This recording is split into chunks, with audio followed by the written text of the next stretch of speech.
तो मूवी की स्टार्टिंग एक अननोन जगह से होती है जहाँ पर अटैक होने के कारण सभी लोग इधर उधर भाग रहे होते हैं कि तभी हम एक बिल्डिंग पर एक जायंट स्पाइडर को देखते हैं जो कि साइज में काफी बड़ी होती है और वो अपने सामने आने वाली हर एक चीज को डिस्ट्रॉय कर रही होती है। वहीं उसके चारों तरफ काफी सारे हेलीकॉप्टर्स भी मौजूद होते हैं जो कि उसे मारने की कोशिश कर रहे होते हैं कि तभी सीन शिफ्ट होता है एक आदमी की तरफ जिसका नाम एलेक्स मैथिस होता है जो कि लॉस एंजलिस में एज अ एक्सटर्मिनेटर काम करता है और उसकी फाइनेंशियल कंडीशन भी कुछ ठीक नहीं होती। वहीं इन सब के बाद हम देखते हैं कि एलेक्स एक बूढ़ी औरत के घर एक माउस पकड़ने के लिए जाता है और उस माउस को पकड़ने के बाद वो उसे पार्क में छोड़ आता है। मगर जब एलेक्स वहाँ से जा रहा होता है तो तभी वो बूढ़ी औरत उसकी मदद करने के बदले एलेक्स को एक केक गिफ्ट करती है जिसके दरमियान उस बूढ़ी औरत को एलेक्स के हाथ पर एक स्पाइडर दिखाई देता है जिसे देखकर वो उसे अपनी सैंडल की मदद से मारने की कोशिश करती है मगर गलती से उसका निशाना चूक जाता है और वो स्पाइडर एलेक्स को काट लेती है जिसकी वजह से एलेक्स अब एंटी पॉइजन इंजेक्शन लगवाने के लिए हॉस्पिटल जाता है जहाँ पर एक नर्स उसे इंजेक्शन दे देती है। वहीं इसी बीच हम उस हॉस्पिटल में एक डेड बॉडी को देखते हैं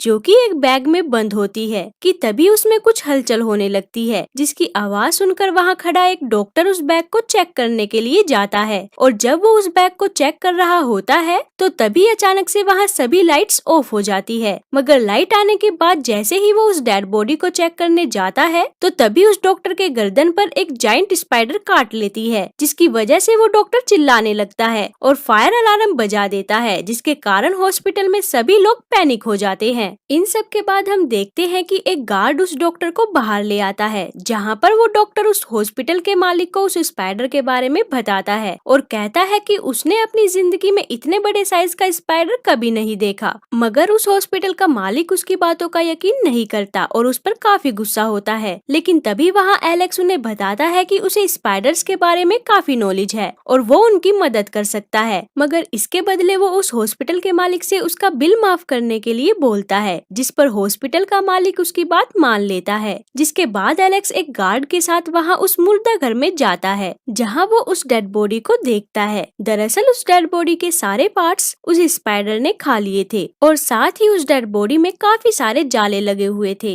जिसे देखकर एलेक्स काफी घबरा जाता है और उस रूम को चेक करने लगता है जिसके दरमियान उसे वहाँ पर एक वेंटिलेशन डोर खुला मिलता है जिसे देखकर एलेक्स समझ जाता है कि वो स्पाइडर अब उस रूम में नहीं है और इसलिए वो उस गार्ड से पूछता है कि आखिर वो रास्ता जाता कहाँ है जिस पर वो गार्ड उसे बताता है कि वो रास्ता नीचे बेसमेंट तक जाता है जिसे सुनकर एलेक्स तुरंत वहाँ से बेसमेंट में जाने के लिए निकल जाता है। वहीं दूसरी तरफ उस हॉस्पिटल में मेजर ब्रैक्सटन टैनर और उनकी lieutenant Curly Brant military task force के साथ हॉस्पिटल आते हैं और उस हॉस्पिटल के मालिक से कहते हैं कि उनके हॉस्पिटल में गलती से एक इन्फेक्शियस डिसीज पेशेंट की डेड बॉडी आ गई है जो कि आपके हॉस्पिटल के दूसरे पेशेंट के लिए काफी खतरनाक हो सकती है। वहीं इन सब बातों के दरमियान हम एक पेशेंट को देखते हैं जो कि उसी हॉस्पिटल में मौजूद होता है और उसके रूम में भी वो स्पाइडर वेंटिलेशन डोर की मदद से आ जाती है और उस पेशेंट को मार देती है। दूसरी तरफ जब ब्रैक्सटन और कैरली को उस पेशेंट के बारे में पता चलता है तो वे तुरंत उसे देखने के लिए चले जाते हैं जहाँ पर उस पेशेंट को देखने के बाद उनका डॉक्टर उन्हें बताता है कि वो स्पाइडर अब साइज में पहले से 4 गुना ज्यादा बड़ी हो गई है और यहाँ पर हमें पता चलता है कि ब्रैक्सटन और कर्ली उस हॉस्पिटल में किसी डेड बॉडी को लेने के लिए नहीं बल्कि उस स्पाइडर को पकड़ने के लिए आए थे।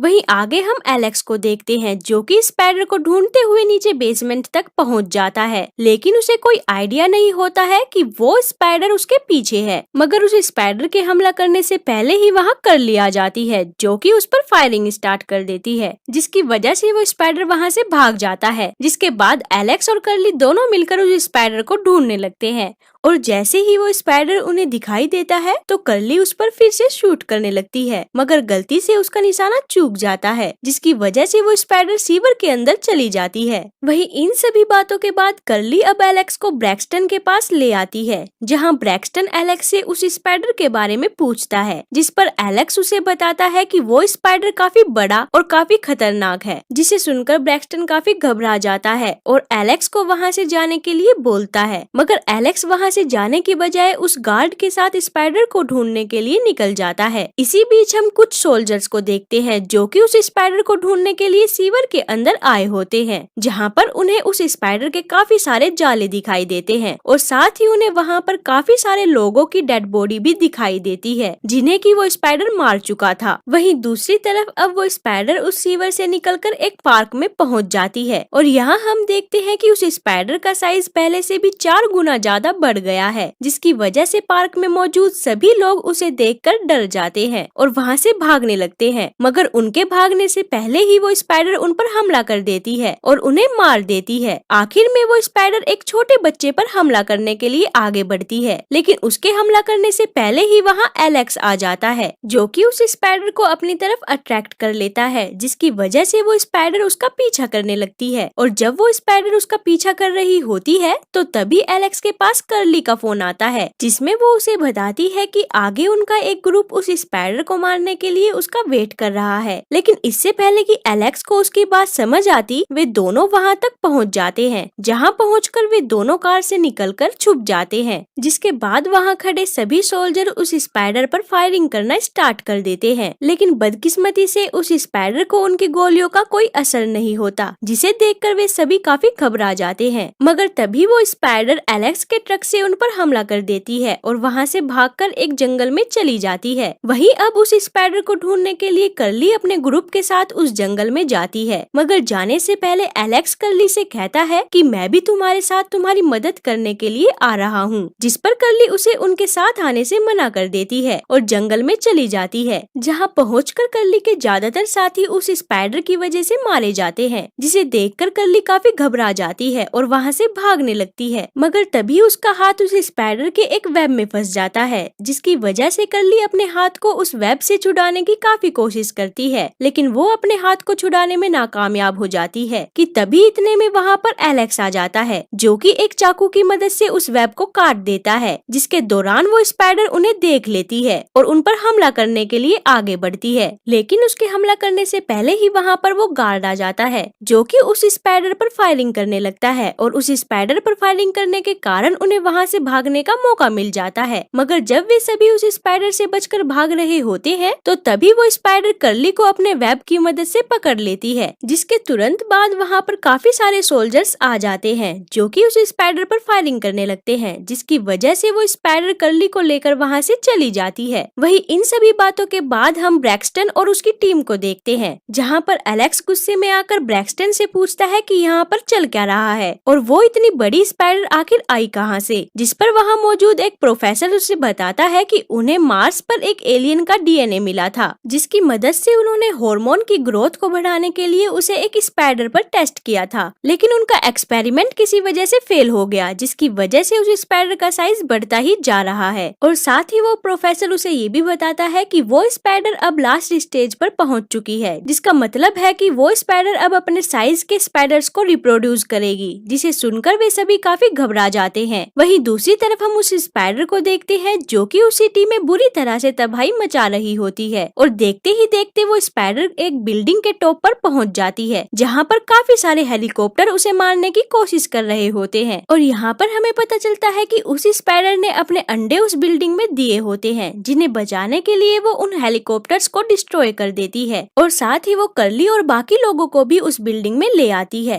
ताकि अंडों से बाहर निकलने पर बाकी स्पाइडर्स उन्हें खा सके। वहीं एलेक्स को जब ये बात पता चलती है तो वो तुरंत कर्ली को बचाने के लिए वहाँ से निकल जाता है और उस बिल्डिंग में पहुँच जाता है, जहाँ पर उसे कर्ली भी मिल जाती है जो कि अभी भी जिंदा होती है और साथ ही उसे वहाँ पर काफी सारे लोग भी दिखाई देते हैं जो कि उस स्पाइडर के वेब में फंसे होते हैं। मगर जब एलेक्स उन्हें बचाने की कोशिश कर रहा होता है तो तभी वे बेबी स्पाइडर्स अपने अंडों से बाहर आने लगते हैं, जिन्हें देखकर वे सभी काफी घबरा जाते हैं और वहाँ से भागने लगते हैं। वहीं इसी बीच हम उस स्पाइडर को देखते हैं जिस पर काफी सारे जेट्स हमला कर देते हैं, जिसकी वजह से वो स्पाइडर उस बिल्डिंग से नीचे गिर जाती है और उस स्पाइडर को नीचे गिरता देख वे सभी सोचते हैं कि वो स्पाइडर अब मर चुकी है। मगर तभी वो स्पाइडर फिर से उठ जाती है और उन पर हमला करने के लिए आगे बढ़ती है, जिसे देखकर एलेक्स अपने फ्रेंड से कार में से एक रॉकेट लॉन्चर लाने के लिए बोलता है और बस ये कहने के बाद एलेक्स उस स्पाइडर की ओर बढ़ने लगता है और मौका देखकर उस स्पाइडर पर रॉकेट लॉन्चर से शूट कर देता है, जिसकी वजह से वो स्पाइडर ब्लास्ट हो हो जाती है और मर जाती है। इसी के साथ हमारी मूवी यहाँ खत्म हो जाती है। तो गाइस, अगर आपको ये वीडियो अच्छी लगी तो लाइक कमेंट जरूर करें और सब्सक्राइब करना ना भूले। तो मिलते हैं फिर अगली वीडियो में।